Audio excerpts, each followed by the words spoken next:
Hey everybody, welcome back to Backlog Banter. I'm your boy Abram, joined as usual by my he loves to finish quickly co-host Tucker Hazel. And today we're here to talk about finishing video games. And if you want to talk to us about finishing games, you're actually too late. Because in our Discord server, link in the top of the description, we solicited some inquiries about this topic that we'll be reading today. If you don't want to miss out on the next discussion prompt, be sure to hop in the server and chat with us about myriad action items, but including the topic of the next BLB video that is currently a secret, but you'll only find out in the Discord. What? You can also... Is it a secret because neither of us know? Yeah. Did we decide on one? I don't remember that. I don't know. What are you talking about? I was just trying to generate intrigue, but you fucking you ruined it. No, I want to be transparent, to be honest. I was like, oh, is there an idea I've not heard of? No, I mean, what I would like to do now, sort of in light of your sort of insensitive comment, is have the audience leave a comment of their own saying that Tucker fucked up the whole thing. So please put that in the comment section, and then when you're done doing that, like the video. I should do to atone. Yeah. Subscribe to the channel, ring the bell, do all those things. Tucker, we're into the video now. Boom. Look at that. Look how easy it was. And we're here to talk about a nebulous topic. No fuss. Yep. But we're going to actually... There's a little bit of fuss. Okay. Because this is a topic... How much fuss, though? I try to have... On a scale of 1 to 10? On the must scale, I try to be no higher than a 4. Sure. Yeah, I definitely agree with that, yeah. The topic of finishing games is very interesting to me. Yeah. Because when I was younger... It was really never a concern of mine if I finished a game or not. No. It's really not something I ever thought about. And it's actually sort of a common thread that was some of the people who responded to our prompt talked about. Sure. But it was really not until we started doing backlog banter that I started to think about it a little bit more. Oh, so by younger, you mean within the last 3 years?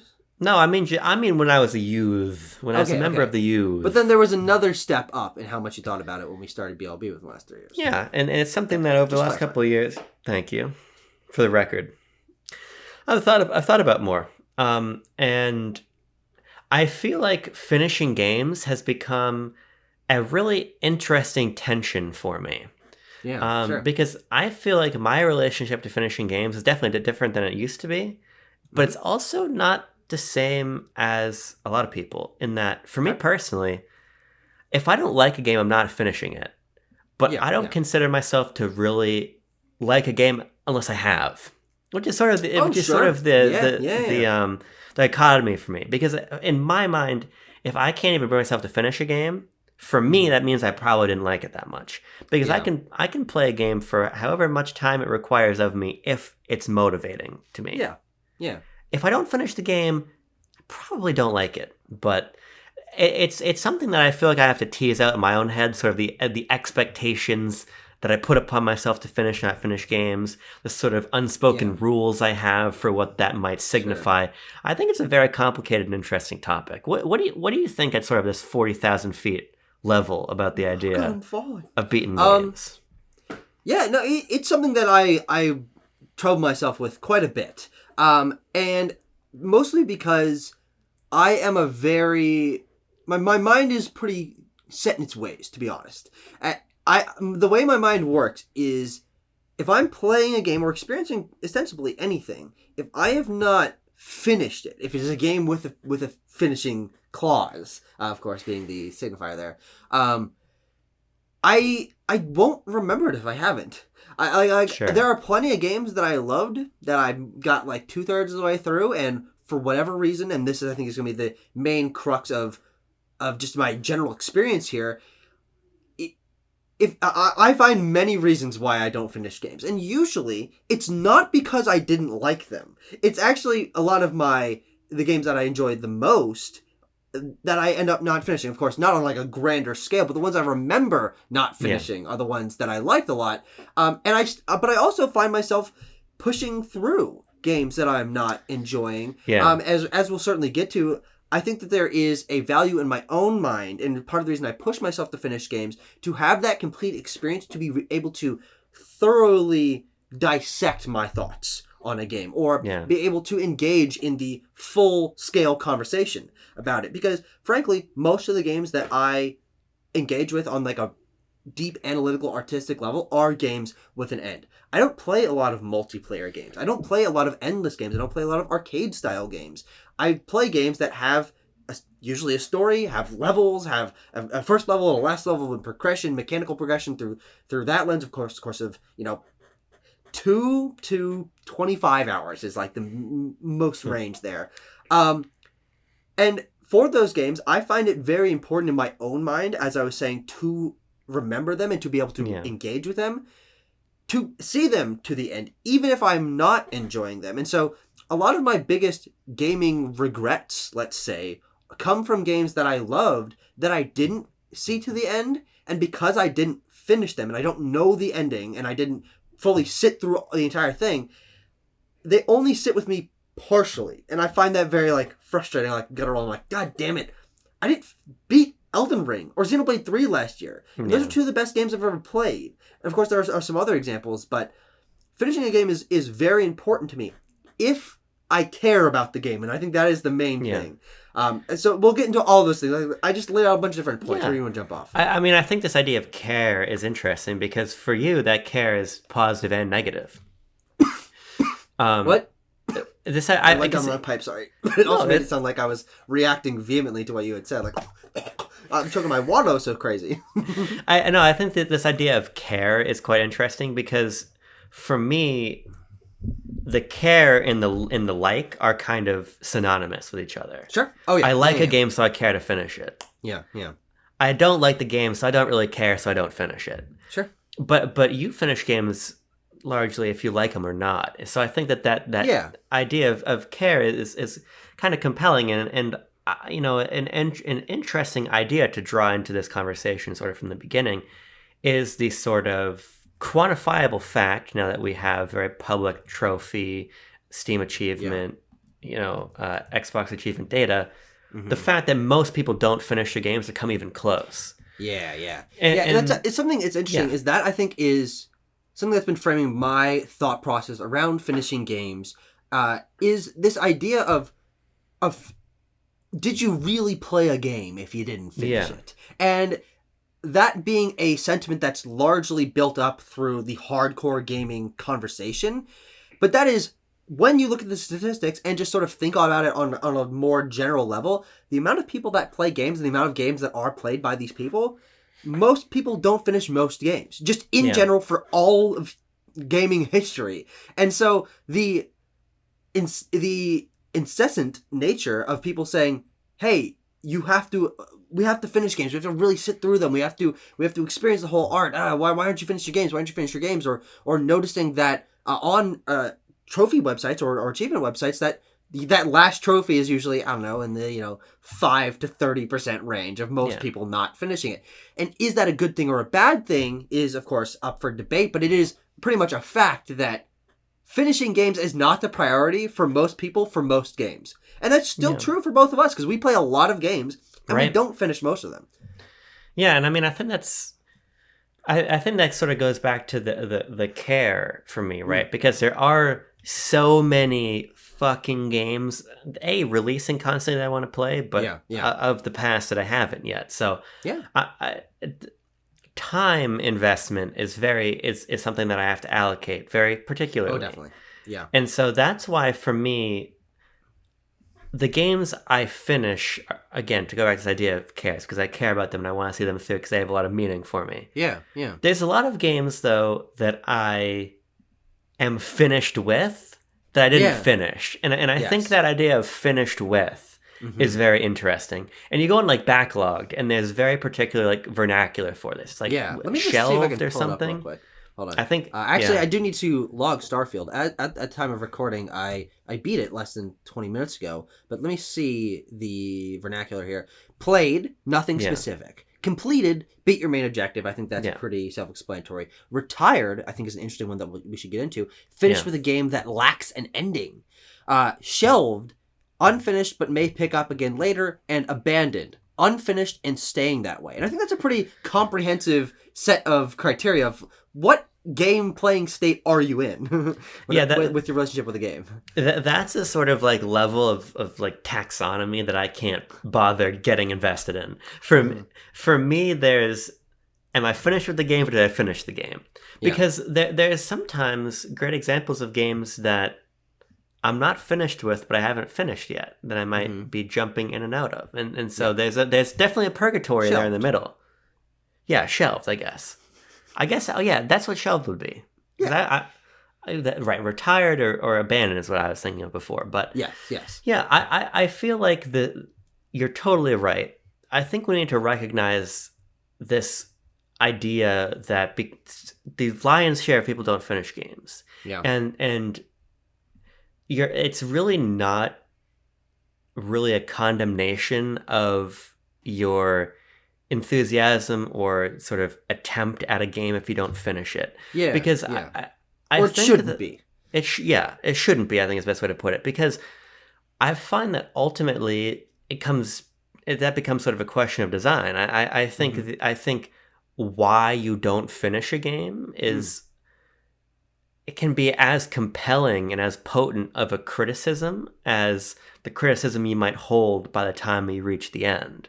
Yeah. And I find for myself that the criticism I have when I'm finished with a game is going to be just as salient as the criticism when I've actually seen it all the way through, but I'm going to be less mad in the whole process. Because since I don't really...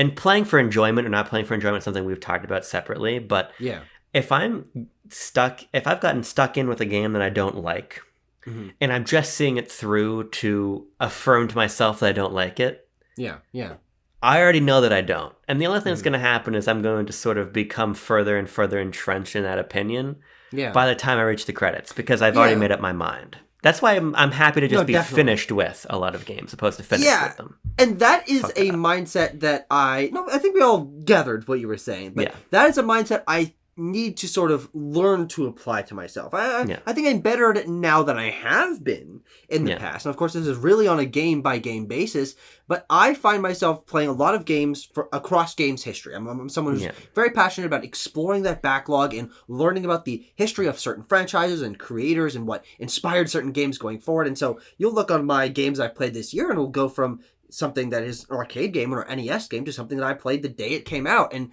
that scale often for the older games slides towards games that are notorious for being in the conversation and for this year in particular games like The Legend of Zelda on NES or you played Super Mario Bros, a game that you were like, oh, I should have finished the Super Mario Bros. 1 on NES, and that's kind of how I felt with Zelda. And the reason I bring that up was because it is mostly those older games, because of my game design taste that doesn't my intellectual brain appeals towards older games, but my game design taste doesn't appeal towards older games.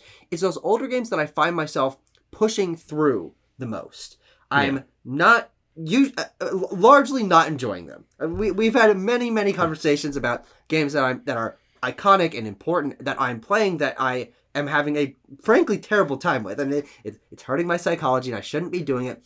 But when it comes to say something like, say, The Legend of Zelda, that is a game that it's not very long, so that this certainly informed my perspective of going through it. But I was sitting and playing the game, and I'm like, I find this very interesting that I'm not enjoying it. And the reason I push myself to finish it is because, and I get this in the back of my head every time, and it's a lot of why I end up finishing games that I don't like. This idea that if I tell someone that I played The Legend of Zelda, and I didn't finish it, they would be like, oh, so how much, like, did you see the end? And if I said no, they would say, oh, well, then you didn't really see it. Like, you're missing out on stuff. You didn't see it to completion. There's this full arc that you got to go through, and the ending's really good and all that kind of stuff. And so finishing a game, to me, it ends up becoming like this social pressure, almost, of in order to be understood, like to feel like I've understood the entire game and to have other people know that I understood the entire game, I have to finish it. And that is where most of my gaming frustration comes from, is I'm like, I can't not beat The Legend of Zelda. I gotta finish this game. This and so then I push myself to the end. Yeah, I think Starfield's actually an interesting example of this. Yeah. Because I stopped playing Starfield 9 hours in. Yeah. And as you were just saying to me, as we're just chatting about you having beaten it, you were like, well, as everybody says, you just need to keep playing because the more you play, the deeper connection you get with these characters, and the more the systems open up, and it makes sense, and it harmonizes better. And like, I'm sure you're right. Yeah. But I wouldn't lie about that. That'd be a very strange thing for me to lie about. It would be. I guess how my mind works, I can say you're right. I no doubt that you're right. Yeah. But I'm never going to know. And ultimately, I don't really feel like I need to. Yeah. Because where I kind of end up coming down on it is I feel confident in my analysis, a phrase we often throw back and forth sometimes. Sure. That my time with Starfield is what it is. I really wanted to enjoy it. I really didn't enjoy it in the end for a distinct set of reasons. Now, it's very possible that I could overcome those reasons and find the game that you and everybody else finds in sort of the later acts of the experience. But I also think to myself, well, I really want to go play Cyberpunk. Yeah, I care about that game more. I really am excited about Phantom Liberty. It's super high on my priorities list. It's a similar type of game. I'd much rather be in Dogtown than in space in Starfield right now. And so I think New Atlantis. It really does come back to this notion of caring. Yeah, absolutely. Because I kind of hold two ideas in my head simultaneously at this point. I played Starfield, and I know where I sit after a pretty substantial, for me, a substantial amount of time investment. 8 hours is a lot of time to put in a game. Yeah. And my care lies elsewhere. And so that's why I feel like I'm trying to free myself more of this idea of needing to finish, which is a pressure that I sometimes have felt. And I think it does come from the space we are in, sort of in terms of it being like a byproduct. Like there's very few people shouting at me saying, you should finish your games, but we're very invested. We use backlogged. We're having very in-depth and rich conversations about games. And sometimes it feels like these need the finish. I listen to podcasts like Sacred Symbols, and Colin's talking about he can't just mainline a game. He's got to do everything and see everything, and getting the platinum is the goal. And like, we exist in a sort of ecosystem where that finish holds a lot of, as you were saying before, a lot of societal pressure. Sure. And in the loosest use of societal pressure ever. But I feel like I need to continue to work on just being comfortable with this finished with idea. Yeah, it's interesting. I totally agree with you about that. Yeah, and a lot. I did talk about how there are certainly examples of this social pressure to have finished the game to engage with the conversation or its entire artistic, integrity. Yeah. But as I initially started with, it's mostly internal pressure for me. It's like I want to have beaten this because then I'm going to remember it better, and that for me is important because I want to be able to pull something out of my mind, like oh this moment, that moment. This is I saw the entire thing, and I don't feel like there's this hole. But and this is a big but, like kind of like a Tanner Dykstra sized but. Is there are a lot of games I don't finish, and I'm just looking at my games I played in 2022 ranked list versus my games I completed 2023 games I completed in 2023 ranked, and it is 56 games completed, 102 games played, and so obviously it's nearly 1-to-1 of how many games I play versus complete. And what I find most interesting about that is there's like 3 sort of tiers of games in my mind. There's the first one, which is games I care about that I want to see to the finish, so I have them sort of in my mental pocketbook. I don't have to worry about that sort of floating out there. And a good example of that being Final Fantasy VII, the original, a game that I had started in 2021, I believe, and played about 2/3 of the way through, and had always felt like I enjoyed it, and I want to get back to Final Fantasy VII. I want to know that story. I want to be able to engage with the conversation about these characters, and I couldn't because it was sitting out there. And this year I went and finished it. And good lord, that's so fucking satisfying to me. So that's number 1. Number 2 is the older games that I'm not enjoying, but I push myself to finish, as I explained earlier. But number 3 is kind of everything else, and which contributes to me having so many unfinished games, even though I quote-unquote pride myself on being someone that puts a lot of effort into finishing my games, is there are a lot of games that I try just to have tried them. Just to have a little bit of hands-on experience with, okay, this is what this kind of game is. This is how it feels to control. This is what the progression is like. The music, the pacing, all this kind of stuff. Playing an hour, 2 hours, 3 hours, whatever. It's just a taste. And I do that a lot, especially with older games. Earlier this year, I've just been playing like a lot of weird, like Sony published games, like Kinetica. I played 30 minutes of Kinetica or Pursuit Force, and I'm downloading these on Xbox Game Pass or PS Plus or playing them on NSO, and I'm just hopping in not to immerse myself in them, but to have that hands-on value. Is to say, I have a connection to Kinetica now because I played it, and otherwise I wouldn't fucking know what Kinetica is. And so that third tier of games is most on a title by title basis of the games that I play, and I'm never concerned with finishing them. I'm never thinking, I'm gonna beat Pursuit Force. I'm like, no, yeah, I played an hour of Pursuit Force, and I know what Pursuit Force is, and it never crosses my mind that I'm going to finish that game. And that's so it's an interesting like dichotomy of my mind of, I love finishing games, and it's very important to me, but it's also not important to me for most of the titles that I play. Yeah, it's interesting because I find myself rarely sort of doing that. Yeah. For me, picking my next game ends up being something of an ordeal. Sure.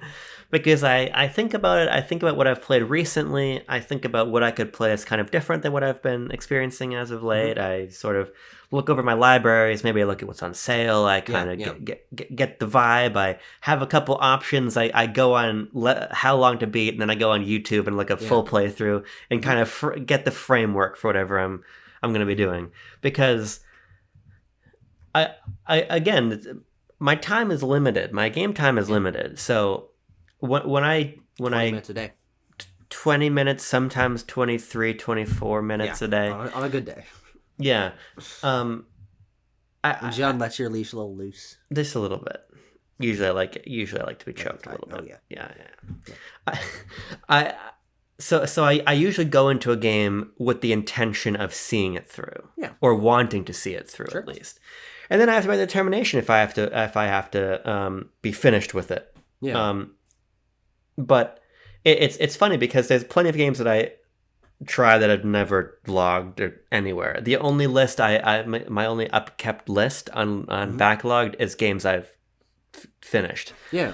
I do this thing that you have watched me do that you think is annoying, and it is annoying, where I'll play most things that you do. Let's be That's fair.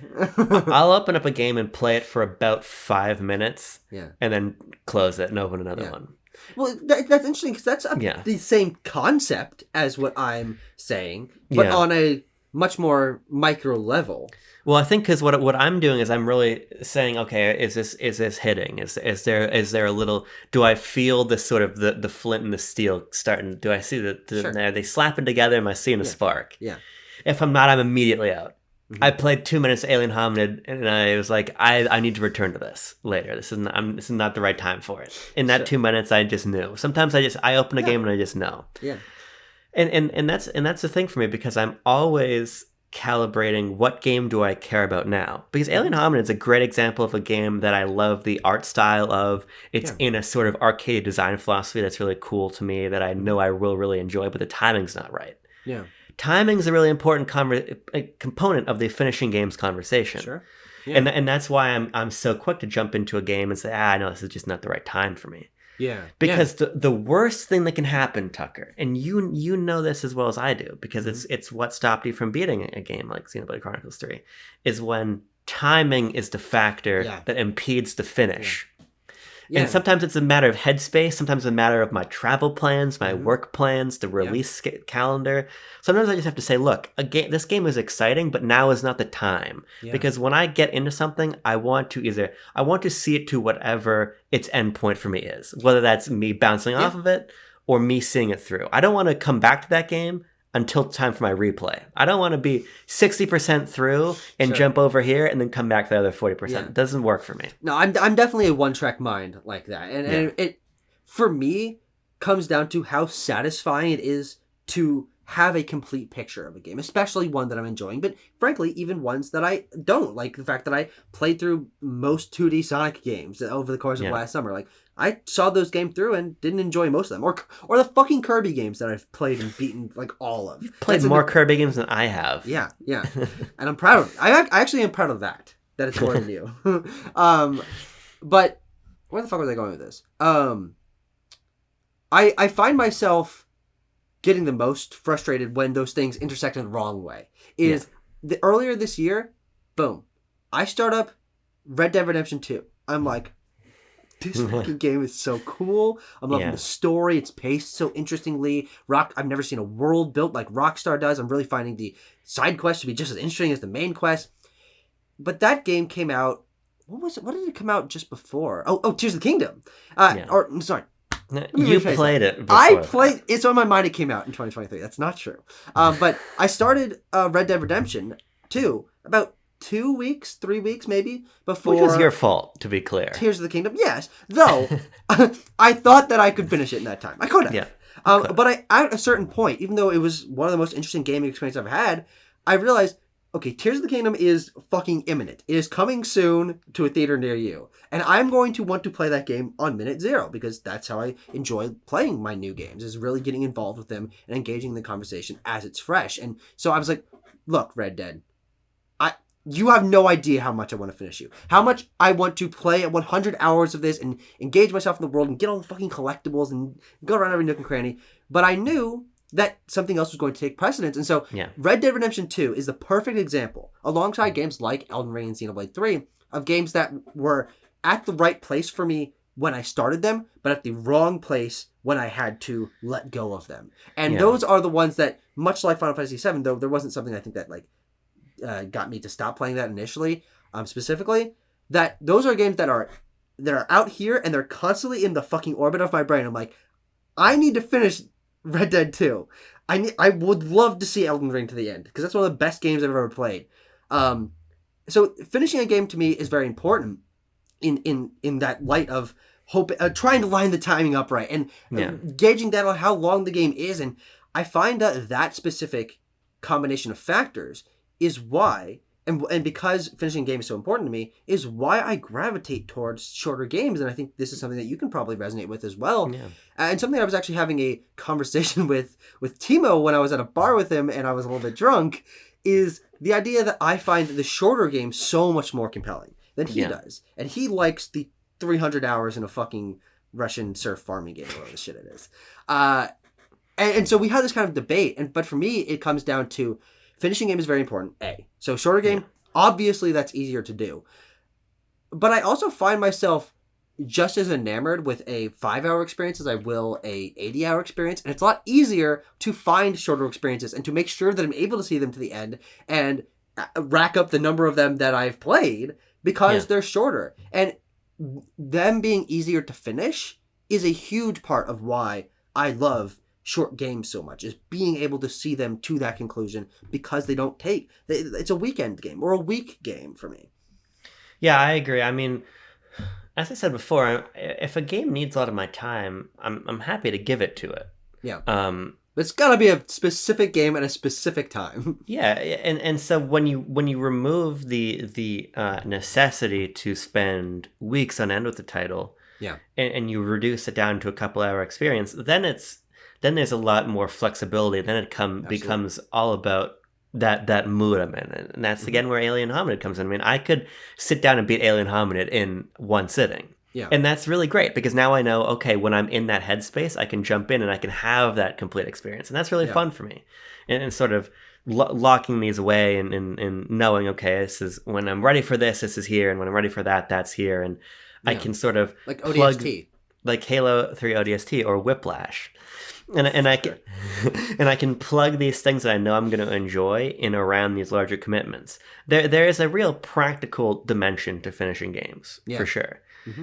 And time does sometimes become a major factor of like, I think to myself sometimes like, man, I'd really like to try Persona again. Mm-hmm. And I think that if Persona catches me at the right time, I'll see it all the way through because I really did enjoy what I played of Royal. Is just so fucking long. Mm-hmm. But if I don't even have to, semester. Yeah, if I don't even have to concern myself with that, it's nice. Yeah. Yeah. I am with you to an extent of finishing a game leaves the imprint. Yeah. I don't always need that. I feel like my experience with like God of War 2018, which I've never finished, is very clear in my head, but it's not as satisfying as having that whole little whole little box colored in or checked or whatever the fuck you want to say. So yeah, I think that the reality of the situation about finishing games is that we have made this prison for ourselves. Sure. There is really no. We're too passionate about games. It's more that there's no empirical data suggests that us not finishing games is anything other than common. Yeah, and there's really. But it's even common for us. Yeah, and there's really no quantifiable reason why we should even care. I think about like David Jaffe. David Jaffe plays a game for like 3 hours and says like, "This is my favorite game ever." Yeah. And then he bebops and scats on the next thing, and I don't play that way, but there's nothing wrong with playing that way, and I feel like I need to continue to do better about reinforcing that to myself. Yeah, and that might be something interesting to sort of push yourself in experimenting with other games, breaking out of that. I know I'm gonna like this, so I gotta set aside the time for it, to give yourself the leeway to spend an evening with just a game, just the intro section, and under the auspices like I do playing something like Kinetic or Pursuit Force, that I'm not going to finish this game. I'm never planning on it. It is there to teach me something about the breadth of the industry. And I think that is why I love playing as many games as I do, is because there's a lot of fucking video games out there. And I'm never going to play all of them, but it's kind of fun to think that I can try. And that's really the mindset that I go into games with. Of course, the ones I care about the most, wanting to finish. But we also do have community submissions. Do you want to get into those? I do want to, but there's one other thing I want to say about that, because I think that's a really interesting idea, this wanting to play everything. Yeah. Because for me, I basically never feel that pressure. And I think it's partially just by merit of what I do for a living. I spend a lot of time reading other people's thoughts on games and things. Yeah. And so I feel like in part it's like it's unencumbering to do that. And know that I don't really want to play a lot of these games I don't really experiment with. It's really that's a totally reasonable, logical train of events there, buddy. No, but my thing about it is I don't feel like it doesn't interest me. I don't need the hands-on time. I would like to know about it, but I get my knowing elsewhere. Sure. I get it on YouTube. I get it in the articles I read, in the books I edit, and everything. Yeah. And so I think that's another part. Yeah, I think that's another part of why I'm like, I do all this calculus and make sure that the games I finish are the games I care about, and the game I'm sitting down for matches my mood and the amount of time I have, and so on. You're and like so forth. the J. Robert Oppenheimer of choosing a game. Sure, it's very scientific, very there's calculated. A whole fucking crew of people, all with their specific jobs, that are geared towards choosing the next game that Abraham will play. And then I just capture from a distance, like, what's going on over there? What's going on over there in the land of Panzer Dragoon Saga? Let me just capture that from a distance. Didn't you play that game? I played Panzer Dragoon Remake, and it was a little bit shaky. How about, to be charitable to what Forever Entertainment did there? But Panzer Dragoon Saga is a Sega Saturn exclusive Panzer Dragoon RPG. Yeah. Oh, okay. Am I ever going to play Panzer Dragoon Saga? No. But I love hearing other people talk about why they like it. But let's hear from other people in general. Sure. We're going to go to our friend Franz, a.k.a. at the moment, Babylon's Fall Finisher. Now, he's had that name for months at this point. Babylon's Fall doesn't even exist anymore. So yeah, but all the more reason to reaffirm that he is a finisher of it. That's a great point. He says, so, this is going to sound strange, but the first thing that came to mind when I read this. That's not a proper sentence, so it a little threw me off guard. We get what he's saying, though. Every time I beat a game, when I look back on a game, it's almost like a time capsule of what I was thinking at the time or what I was doing.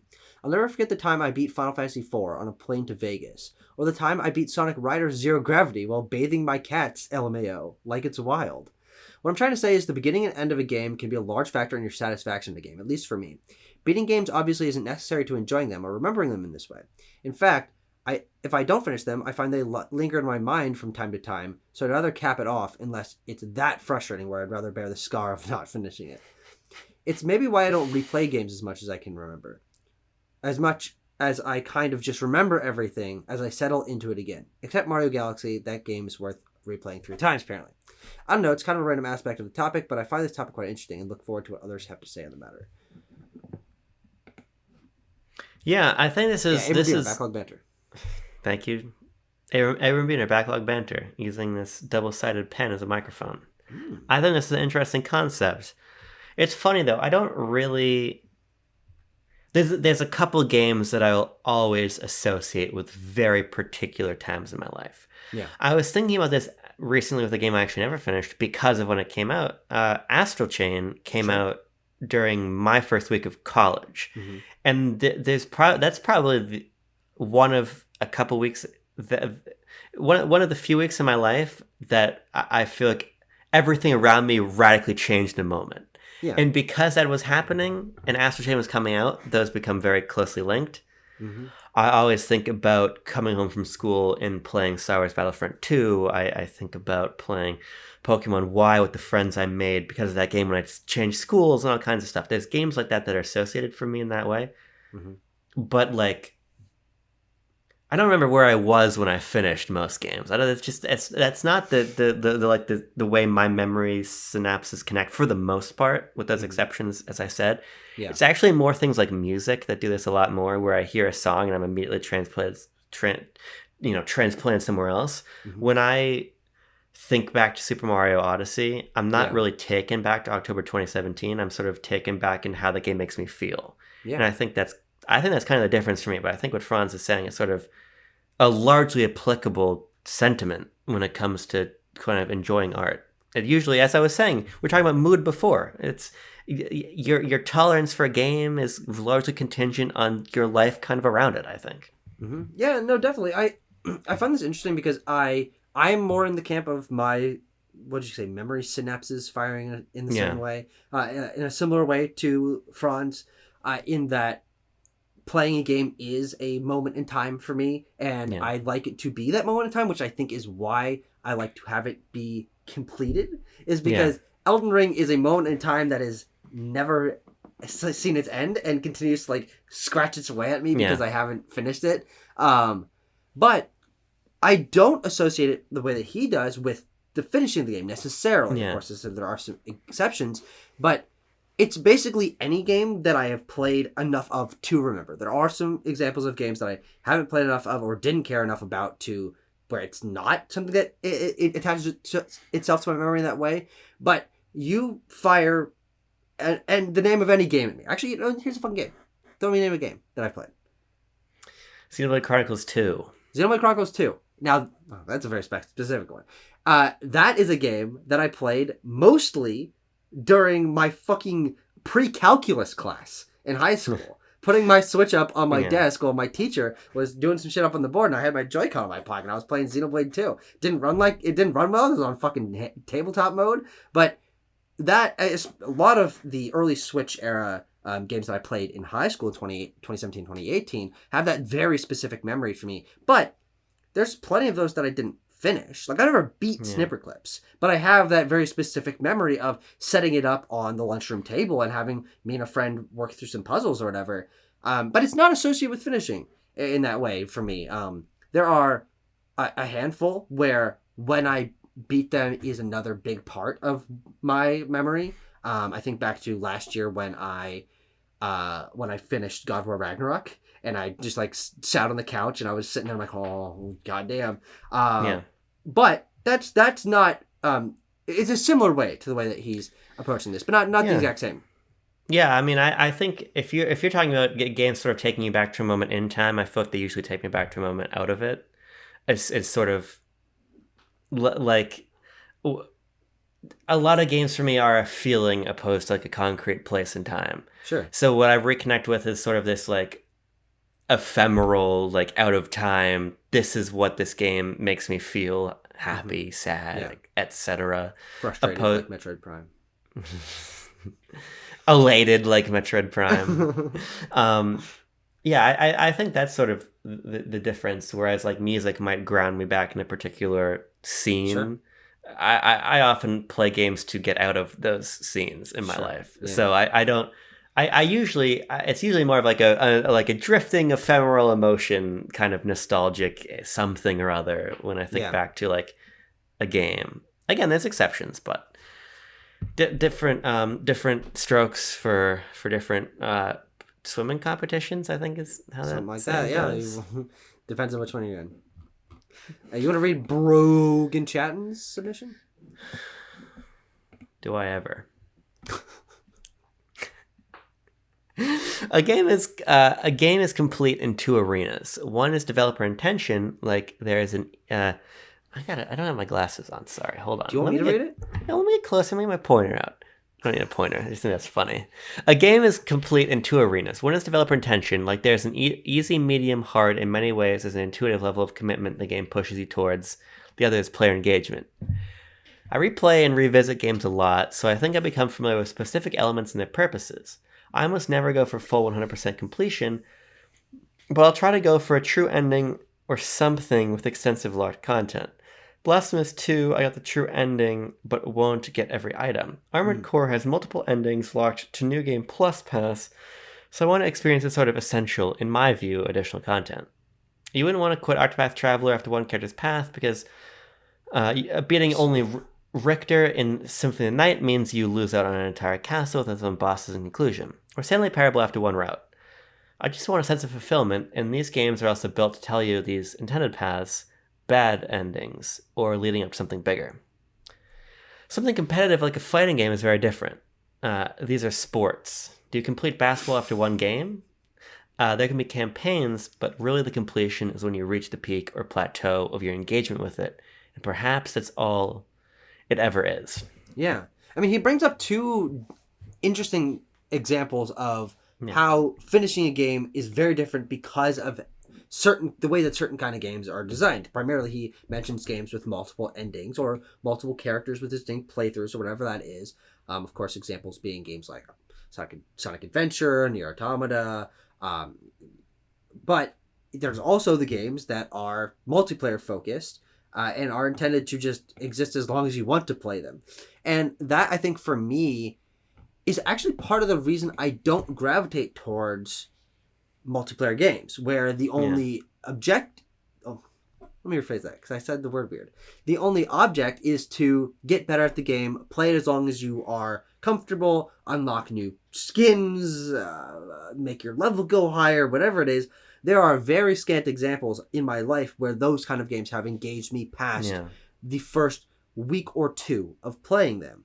And I think that is because, for me, completing a game is so important. And I find the idea of being thrown into a game where there is no completion, there is no end goal, it is nebulously play this for 20 years if you want, that is something that distances me from those games and is a big chunk of games and game design that I'm very comfortable with being not for me. I am okay with the fact that I do not try every new Battle Royale game, every new racing game, every new fighting game. These are genres that don't appeal to me because I don't have that internal drive to get better. But it is the main thing is there's not an end. And an end, whether I reach it or not, is very important for me.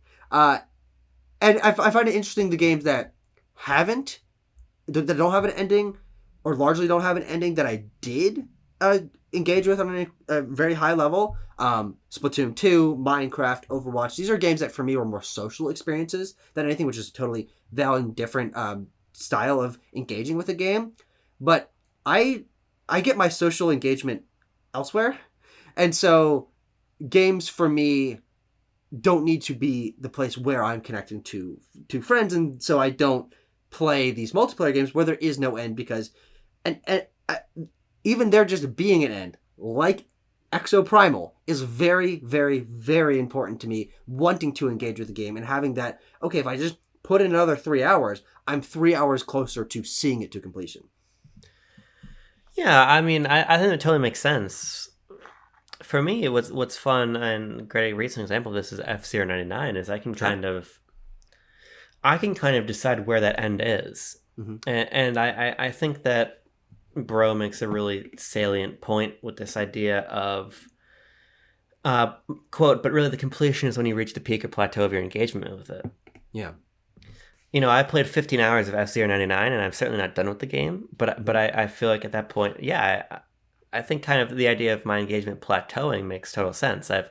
I've gotten to probably what is probably the apex of my skill, mm-hmm. and I'm probably going to stay here. And I spent 15 hours getting to this point, and that was really great. And now for me, I have achieved what I want to achieve in F-Zero 99, and now I get to keep playing the game solely for the fun of doing, opposed to sort of the goal of achieving. And I like that. I mean, I play a lot of games that are like that. I mean, I've passively almost now crossed 100 hours in Halo Infinite. Mm-hmm. I think Halo Infinite's actually the game I've probably put the most hours into in a very long time. Mm-hmm. Just because... like Mario Kart. Yeah, that and Mario Kart are just like...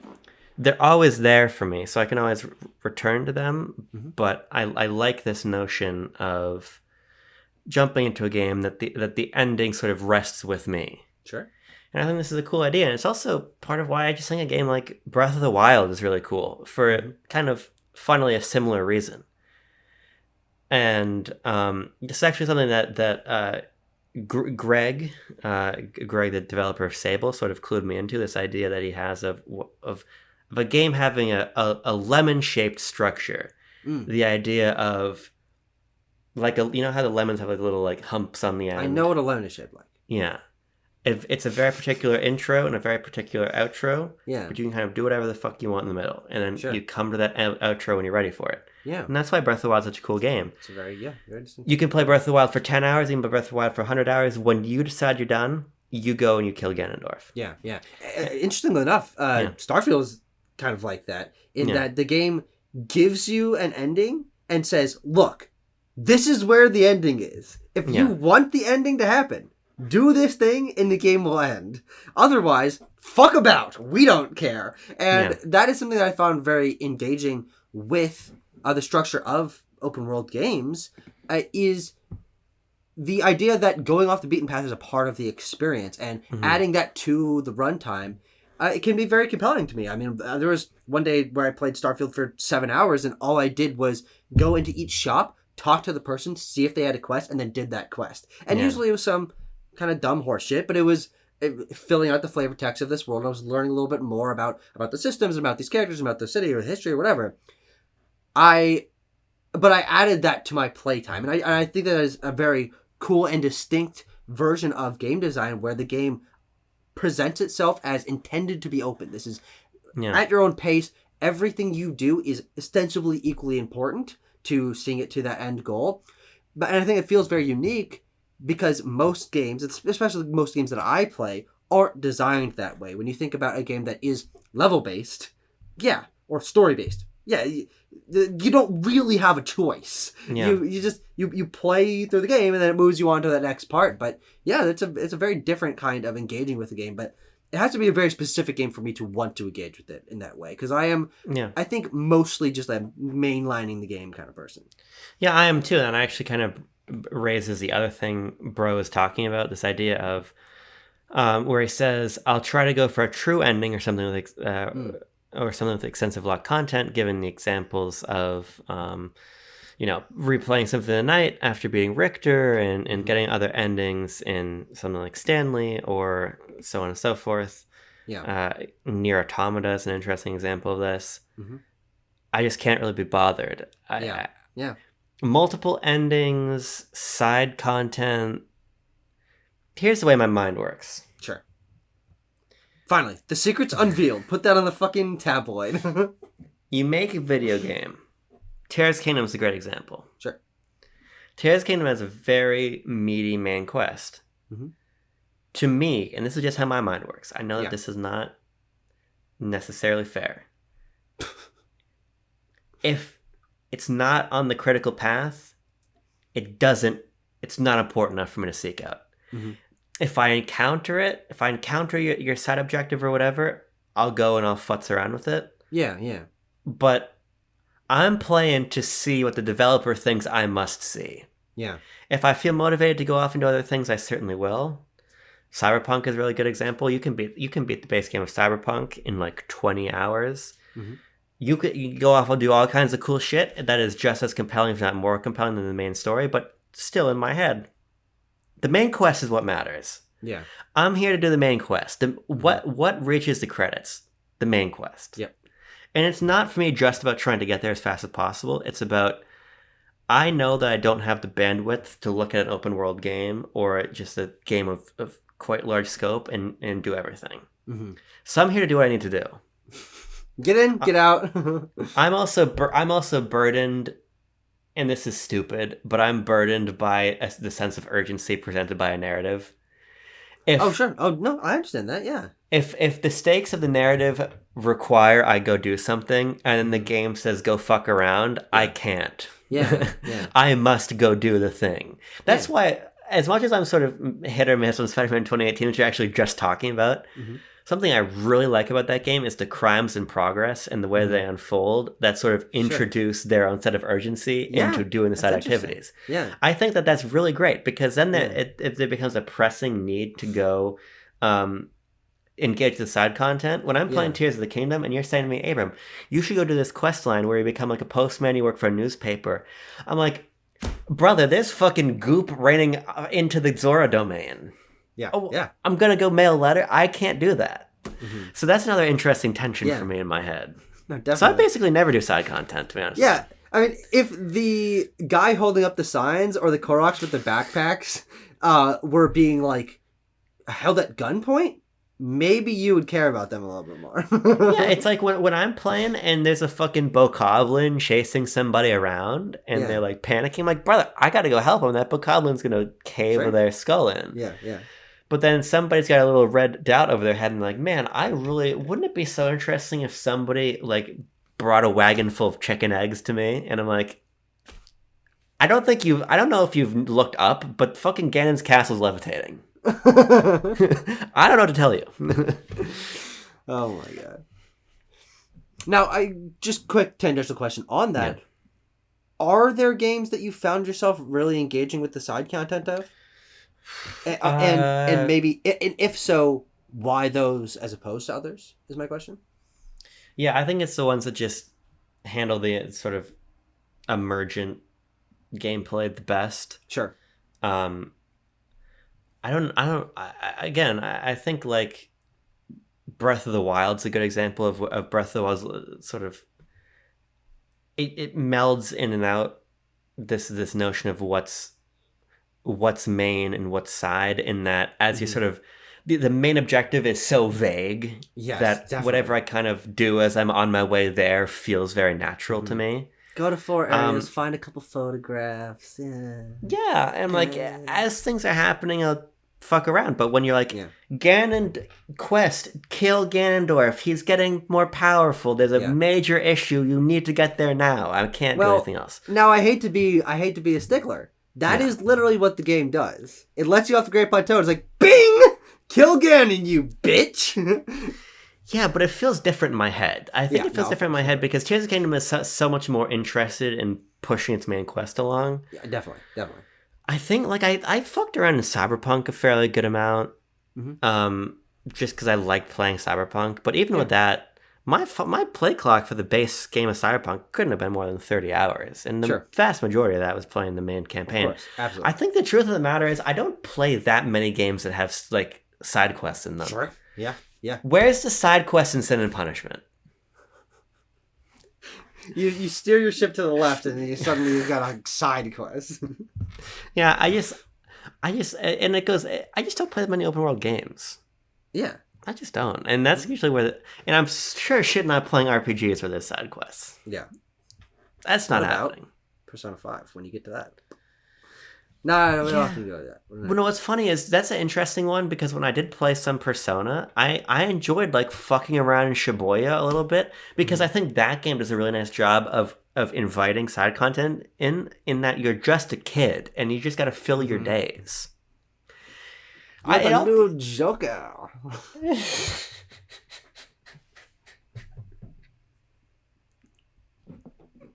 Let's move on to another response that comes from new submitter, Theomony.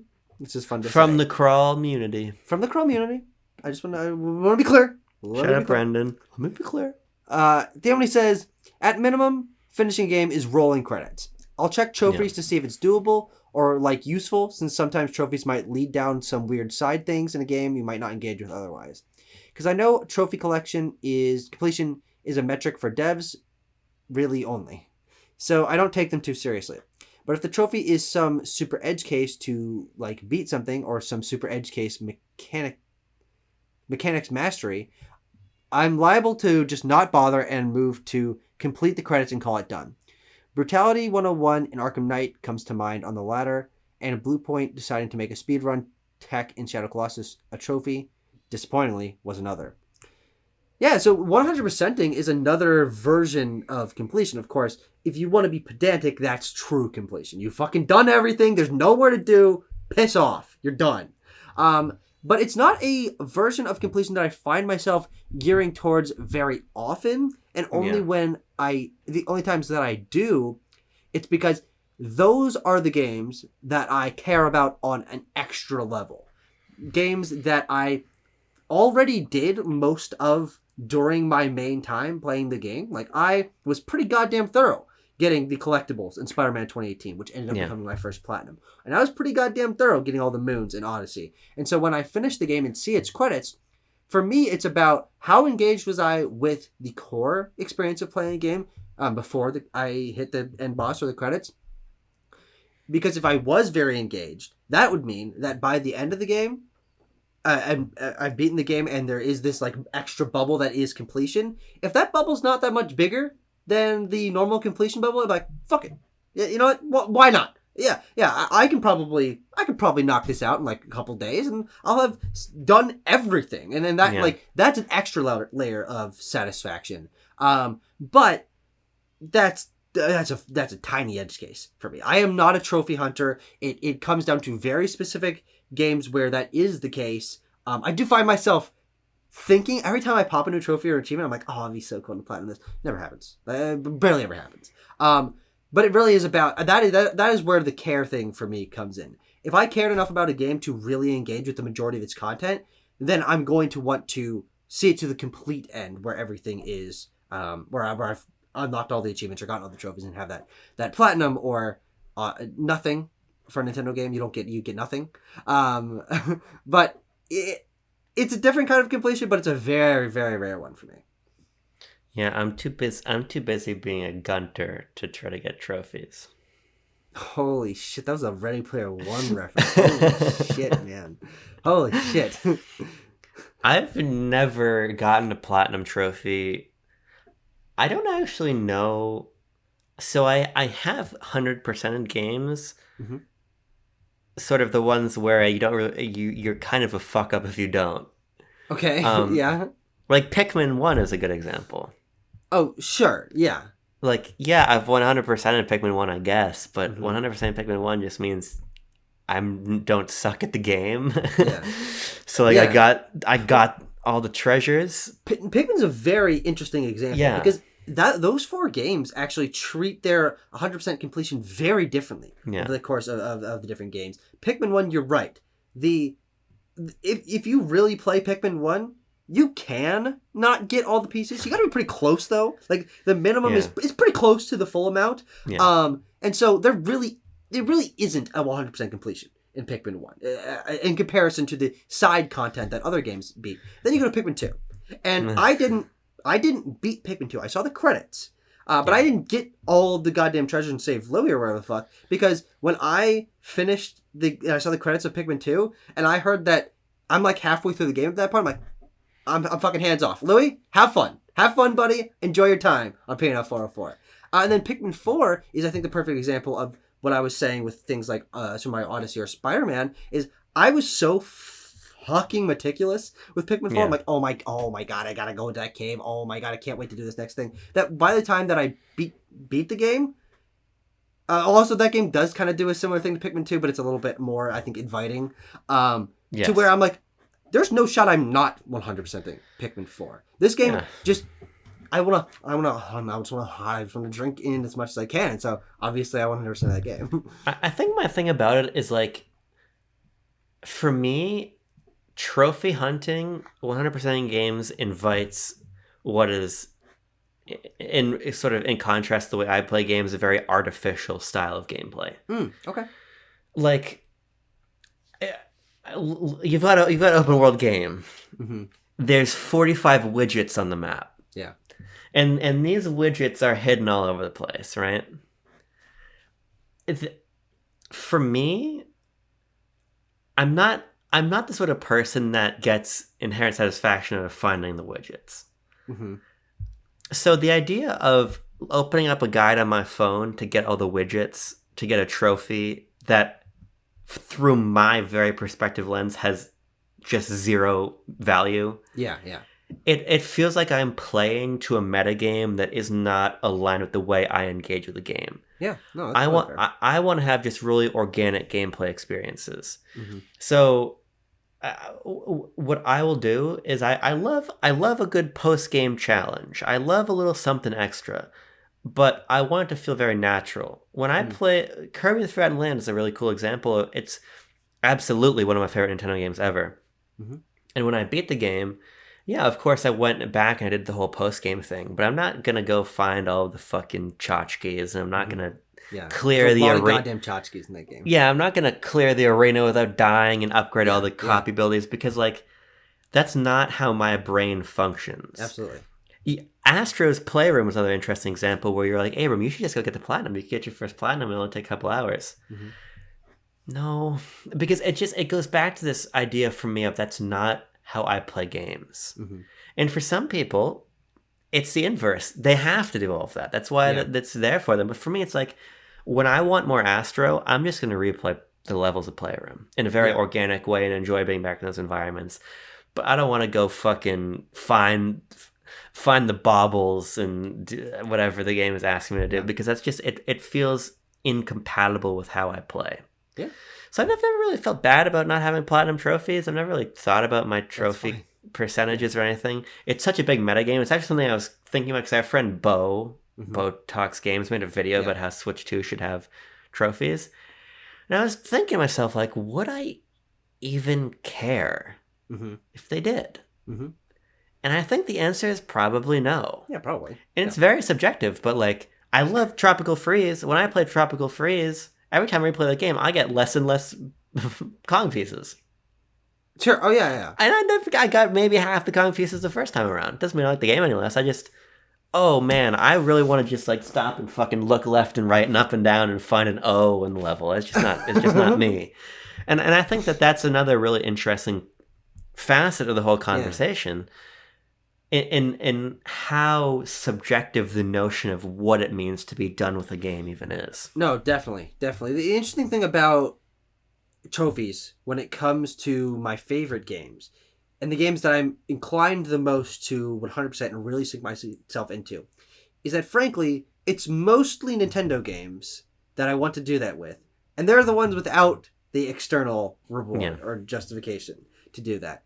And which is why I'm totally in Bo's camp of, there's a chance I'd 100% every Nintendo game if it came out, because I already play my Mario games, and especially my fucking Pokemon games to do that. I mean, I play Pokemon sitting in each route in each area of grass, catching every fucking Pokemon so the Pokedex fills up. But no, I don't just do that. I catch 3 of the bug Pokemon on the route, because then I'm going to leave one in my box in the 13th spot, and I'm going to level up one to its second evolution, and then I'm going to have the third one on my team, so it's a third evolution, and then I'm never going to use that Pokemon again, but they're in the fucking box, and goddamn look at it. And if there was a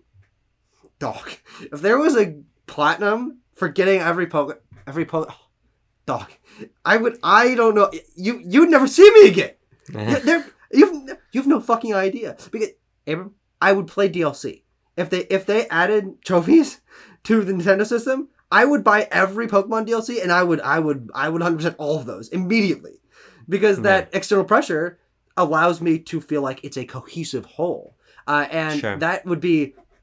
Fuck, you have no fucking idea. Goddamn, that would be so. Oh my god. Did you platinum Control? I did, yeah.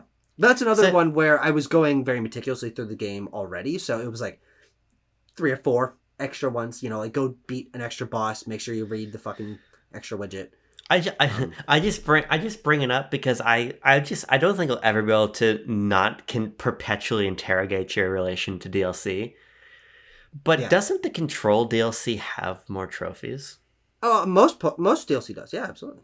But that's not a motivating factor for you? No, because for Nintendo games, specifically Pokemon, the Pokédex is its own thing. And I'm not saying that I would play through the Breath of the Wild DLC or fucking godforsaken, Torna or the fucking Ashen Wolves, whatever those assholes are. Like, I wouldn't do that, but Pokemon is the one specific one where it's like, if completing the Pokédex or getting the platinum for completing the Pokédex meant that I had to play the DLC, of course I'm gonna play the fucking DLC. Who do you think I am?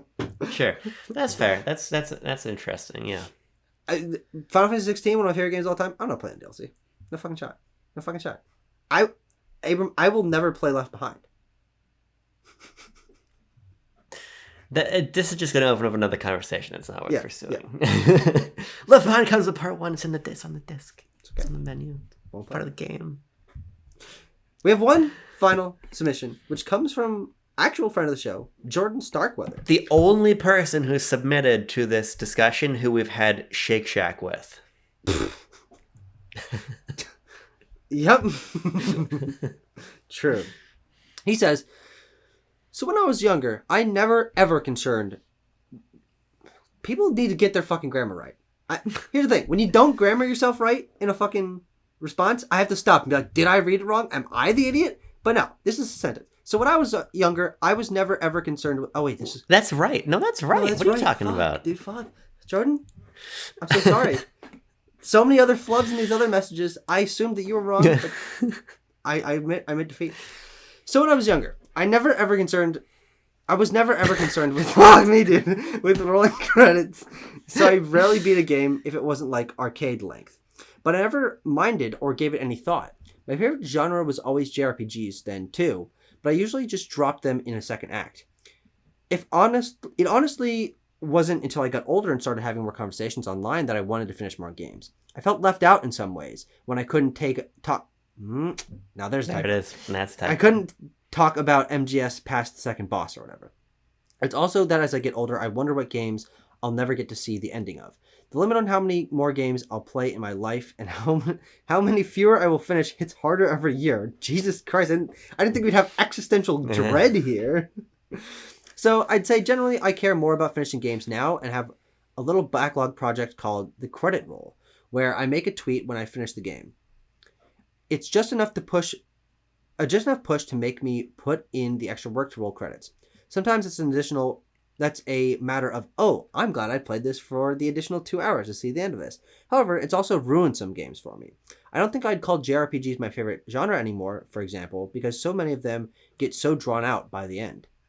So in some ways, I think it's absolutely worth dedicating yourself to putting extra time into things in your backlog. On the other, I really don't think there's any harm in moving on from a game when you've gotten your enjoyment out of it, particularly if it's a game that requires a big time commitment.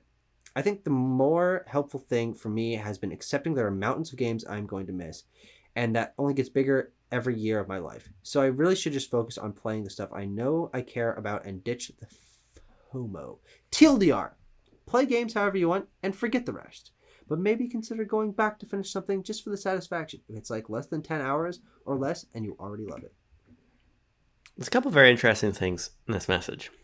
It's a nice encapsulation of like every topic we went over. Yeah, I think it's a great place to end in. But before we even get, Jordan sparked something in me that I'm curious about. I just say kind of an anecdote that I want to unpack with you before we really address what Jordan's saying here. We shared a bed recently. Yeah. For PAX West. Yeah. And you watched me die playing Radiant Silvergun 3 dozen times before I beat the game. More than that. More than fucking countless times before I beat the game. Sometimes playing for 45, 50 minutes, dying, and then going back to the beginning. and having to do it all again till I could beat the game on the easiest difficulty, mind you. Tried fucking playing on a higher one on the plane, I just couldn't do it. So I just I gotta do something else for a little while. This is an interesting thing because we were talking about how you would never do that. God, no! Are you kidding me? Yeah. That would probably be my least favorite game of all time if I pushed myself through the entire thing. Genuinely. Holy fuck. It's just an interesting sort of point of difference for us because ultimately I probably didn't play Radiant Silvergun for more than 8 hours. 6-8 hours, being generous to how much time I put in to beat it. So it was short. It was a lot of sort of rote action to get to the point where I achieved mastery. And I think it's an interesting one to raise in that my completion time was not particularly long. Yeah.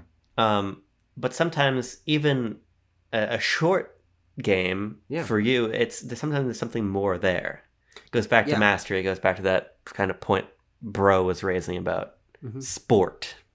Yeah, no, definitely. The arcade games are an interesting intersection. I think that Radiant Silvergun is a very specific example because I didn't know almost anything about that game before I watched you play it. And I didn't know that it was the kind of game where there was specific levels and specific, and I guess maybe I could have assumed that, but that game is also structured in a very unique way that kind of unlocked a different thought process in my mind. But that is a game that, unlike something like if I had just like access to Galaga, and I could get access to Galaga if I fucking wanted to. I'm sure it's in some godforsaken collection somewhere.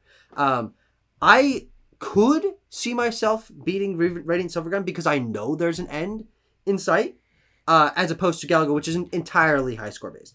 That might, like Pac-Man, have like a horse shit, like the game doesn't work at a certain point ending. But the reason that largely arcade games or arcade style games don't appeal to me isn't because some of them don't have endings, because some of them do, as we would point out with shmups or running gun games like Contra or Battletoads, something like that, beat 'em ups. But because for me, and I've actually mentioned this in our discussion of why we love the games that we love, forward progress is by and far away the most important thing. Yeah. If I'm seeing the same fucking area again, I'm going to lose my fucking mind. And seeing you dodge that same... Remember that fucking hallway? Remember that hallway with all like this, and there was the laser guys and like that, and you had to like...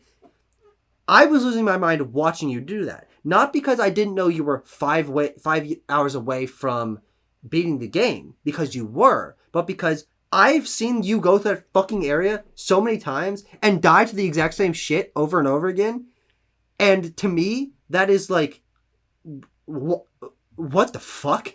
So you're right. It's not only length. That also comes down to the intersection between game length and care or an investment in a game. Because I played 100, I played like 90 hours of Tears of the Kingdom in like 2 weeks. And then, and that was a fucking dream. But then I had to play, 3.5, 4 hours of Legend of Zelda on NES? And that took me like a month of just like pushing myself to like open the NSO app, start the fucking game again, pull up the thing on your computer so you can fucking beat it. It's not only about length, you're right. It's also about how we engage with the game's design that makes it feel easy to get into and really sink into. Because Radiant Silvergun is shorter than the amount of time that I played Starfield one day. And I probably would have played Radiant Silvergun in 30-minute bursts over the course of 3 years, and then I would have beat it. It's interesting because for me, I'm just going to cap it here because it's at risk of beginning a whole separate conversation. But write down the idea for that separate conversation. We'll have it in 2 months. That forward progress, that's all Radiant Silvergun was. Every death, I was a little bit further. And to me, that was super satisfying. But what I really wanted to bore into, what Jordan raises here, is I think probably the single thing that has pushed me to finish games the most. A little apparatus. Now, Jordan has the credit roll. Yeah. I have backlogged. Mm-hmm. And I don't think it'd be understated the psychological effect that using one of these, whether you invent it for yourself in apparati, whether you invent it for yourself on your Twitter, as Jordan did, or you use backlog like we do, or GG app, or whatever the fuck, all of the peasants who I don't won't use talk to you backlog are using, that might be the single most powerful differentiator in how I used to play games to now. Yeah. Because I now have lists on my account, and you always get mad at me because I always delete lists. I always make lists and I delete them. Mm-hmm. The ones that I will never delete are the ones for my completions for 2020, 2021, 2022. Now I'm building my one for 2023. Yeah. There's a monkey brain. It's the same with Letterboxd. There's a very monkey brain, bigger number, better person philosophy of logging the game, logging the movie, putting it in your little list, writing your little review, putting your little score. Mm-hmm. Without that, I would not finish as many games as I do. I think that's almost undebatable. Sure. Yeah. Do you think it's been the same for you? I'm just curious how sort of the psychological role that this plays. It's hard to tell because I started using Letterboxd in 2017 or 2016 and backlogged in 2020, actually about the same time as you, because I got you to start using it about the same time. Yeah. Because when I figured out there was a fucking Letterboxd for games, I lost my goddamn mind. But it's hard to tell specifically with Letterboxd, because for me, part of the joy of engaging with this art at all is being able to catalog it for future reference. I'm a very big keeping track of things person, even to the point where, and I would say it wasn't Letterboxd that did this to me, because I had a list on the Notes app on my phone that was the movie I saw, the day I saw it, and the score I would give it on my phone. And that I used that for probably 8 months before I even had heard of Letterboxd. So I already was doing that. But when it comes to games, I don't think it has changed much for me. I think it has gotten to be a little more adventurous with the variety of games that I try, because I'm able to discover games a little bit easier using the search functions and other lists of backlog. But if you think back to me in 2019, I platinumed Control before that. I beat Spider-Man 2018. You platinumed Jedi Fallen Order. I did. Yes, that's a special case. But I was beating games pretty consistently before. I don't think I've really changed my game playing or finishing rate since then. It's just acts as a externalization of the history of me playing games. Yeah, because I used to just keep a list like on my phone and my Notes app of games that I beat them. Mm-hmm. But there's just something sort of I don't know, probably like psychologically manipulative about the rush of building out that list. Yeah. And then looking back over my list and like, oh yeah, I beat all those games. Mm-hmm.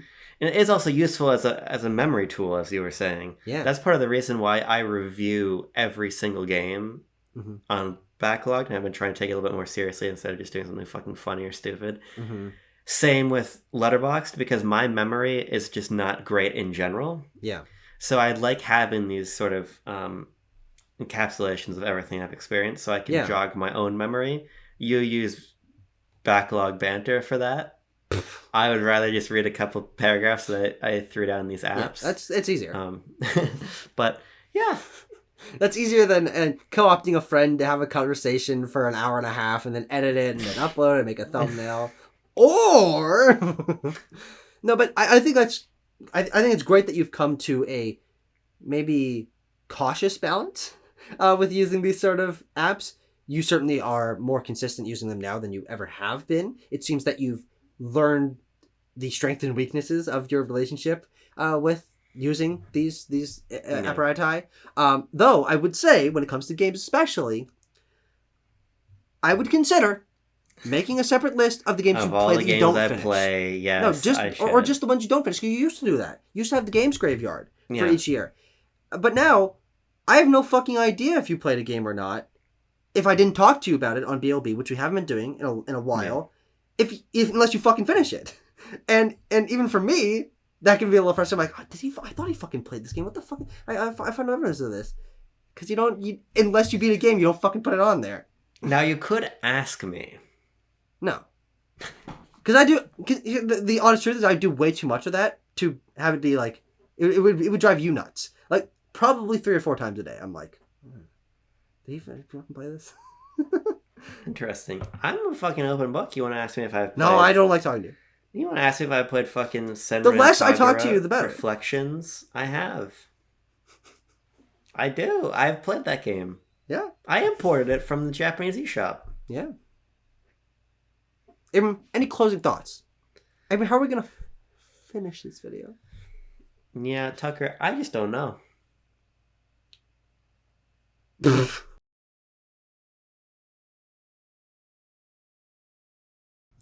We had a guy in Austin who drove around in a little car that was shaped like a banana.